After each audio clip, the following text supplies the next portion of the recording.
नाज़रीन, हाल ही में गुजरात में जो वाकया पेश आया, में अपनी ही मां ने अपने दो मासूम नन्हे बच्चों की जान ले ली।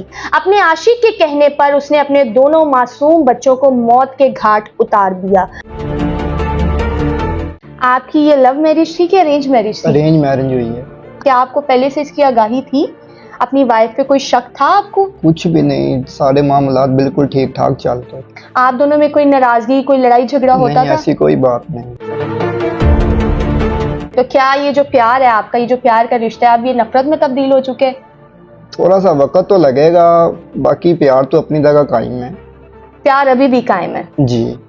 मतलब आपको बिल्कुल अंदाजा नहीं हुआ कब से वो रिलेशन में थी?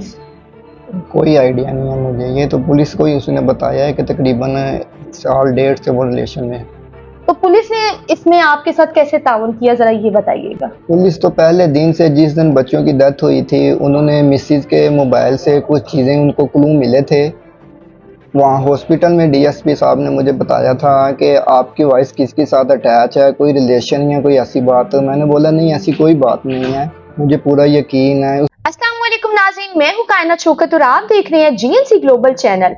नाज़रीन, हाल ही में गुजरात में जो वाकया पेश आया, उससे आप सभी वाकिफ होंगे कि जिसमें अपनी ही मां ने अपने दो मासूम नन्हे बच्चों की जान ले ली।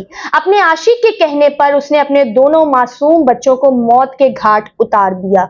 नाज़रीन, उन बच्चों के वालिद उस्मान अली साहब हमारे साथ मौजूद हैं। पहले तो मैं बहुत ज्यादा अफसोस का इजहार आपसे करना चाहूंगी कि आपने अपने जो दो मासूम बच्चे जो हैं वो खो दिए हैं।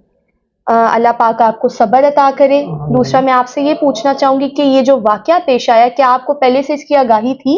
अपनी वाइफ पे कोई शक था आपको? नहीं, ऐसी कोई बात नहीं थी। आपको कोई बिल्कुल कहीं कोई शक नहीं हुआ उन पे? कुछ भी नहीं, सारे मामलात बिल्कुल ठीक ठाक चलते थे। आप दोनों में कोई नाराजगी, कोई लड़ाई झगड़ा होता नहीं, था? ऐसी कोई बात नहीं।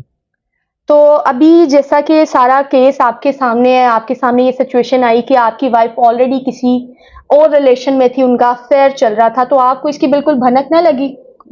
सारे हकूक पूरे कर रही है, सारे फर्ज अदा कर रही है, ऐसी कोई बात है ही नहीं थी। मतलब आपको बिल्कुल अंदाजा नहीं हुआ कब से वो रिलेशन में थी? कोई आइडिया नहीं है मुझे, ये तो पुलिस को ही उसने बताया है कि तकरीबन साल डेढ़ से वो रिलेशन में है।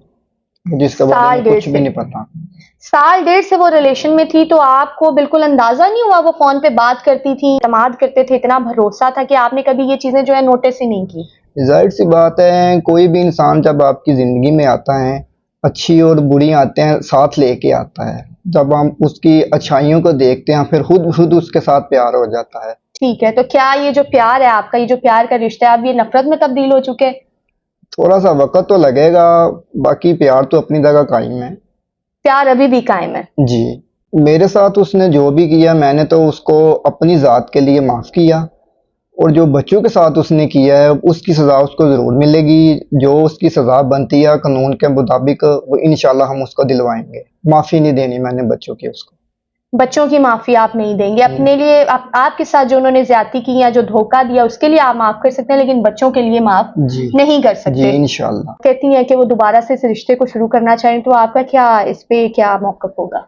एक तो वो कातला बन गया, दूसरे नंबर पे बद किरदार भी हो गई है, तो हमारा ऐसी औरतों को माशरा एक्सेप्ट नहीं करता। चलिए, अल्लाह पाक आपके लिए आसानियां करे। और मुझे थोड़ा केस के बारे में बताइएगा कि केस, जैसा कि पुलिस ने जो है बड़े कम टाइम में सारी चीजें, जैसे कि आप बता रहे हैं आपको तो आइडिया भी नहीं था, आपको किसी पे कोई शक भी नहीं था, लेकिन फिर भी पुलिस ने जिस तरह से इस केस को आइडेंटिफाई किया है और एक जो है अमली जामा पहनाया और मुलजिम जो है आपके बिल्कुल सामने है, तो पुलिस ने इसमें आपके साथ कैसे ताउन किया, जरा ये बताइएगा। पुलिस तो पहले दिन से, जिस दिन बच्चों की डेथ हुई थी, उन्होंने मिसिज के मोबाइल से कुछ चीज़ें, उनको क्लू मिले थे।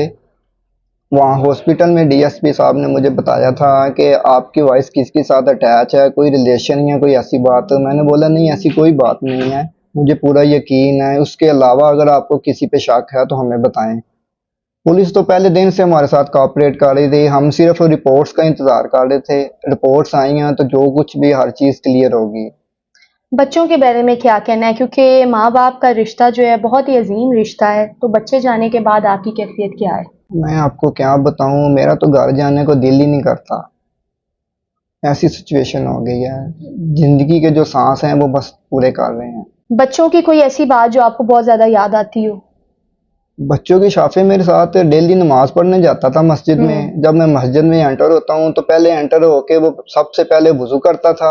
उसके बाद वहाँ पे उन्होंने फ्रिज रखी हुई थी, वहां से पानी पीता था। पानी पीने के बाद मेरे साथ खड़ा हो जाता है। जमात खड़ी हो जाए तो मेरे साथ खड़े होके पीछे से आवाज देता था, बाबा मैं पानी पी लूं, बाबा मैं पानी पी लूं। और जब भी मैं मस्जिद में जाता हूँ तो उसकी आवाजें मेरे कान में गूंजती रहती हैं। नमाज पढ़ते पढ़ते मैं रोने लग जाता हूँ। बाकी मैं ओवरऑल अगर केस की बात करूं तो पुलिस ने वाकई आपकी बड़ी इसमें हेल्प की है। जी जी, ऐसे मजीद आने वाले टाइम में आप क्या एक्सपेक्ट कर रहे हैं कि ये जो केस है वो किस तरफ जाएगा, किस तरह से आप इस केस को देख रहे हैं?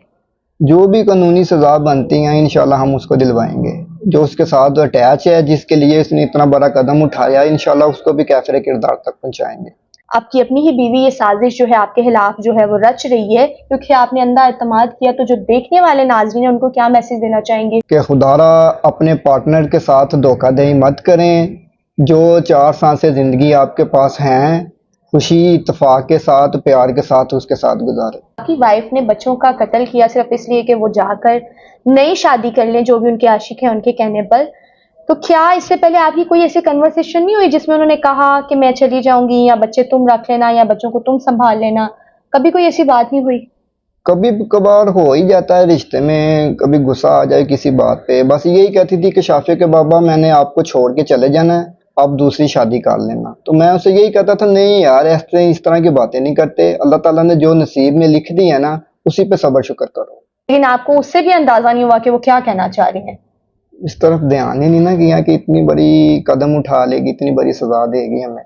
अच्छा, जैसा कि आपने कहा कि वो अक्सर आपको कहती थी कि मैं चली जाऊंगी, तुम दूसरी शादी कर लेना, तो अगर बच्चे जिंदा होते वो बच्चों को वैसे छोड़ के चली जाती, तो क्या आप तब दूसरी शादी कर लेते और बच्चों को संभाल लेते? अगर मुझे कहती कि मुझे छोड़ दो, अल्लाह ताला ने शरीयत में तरीके भी तो रखे हुए हैं लड़की के, मैं उसके बाइज्जत तरीके से आज़ाद कर देता। जहाँ उसने शादी करनी है, जिसके साथ रहना, जाके रह लेती। लेकिन ये जो उसने मेरे साथ जुल्म किया है, ये उसने अपने साथ भी ज्यादती की है और हमें भी इतनी बड़ी सजा दी है उसने। तो यही वो आपको नॉर्मली बात करके इस चीज को शरई तौर पर खत्म कर लेती, तो शायद आज आपके बच्चे भी जिंदा होते और वो भी जेल से बाहर होती। वैसे ही है। अल्लाह पाक आपके लिए बहुत आसानियां करे और आपको सब्र अता करे। नाज़रीन, बाकी आप सबसे भी गुजारिश है कि जहां पर सोशल मीडिया के बहुत ज़्यादा बेनिफिट्स हैं, वहां पर उसके बहुत ज़्यादा नुकसानात भी हैं।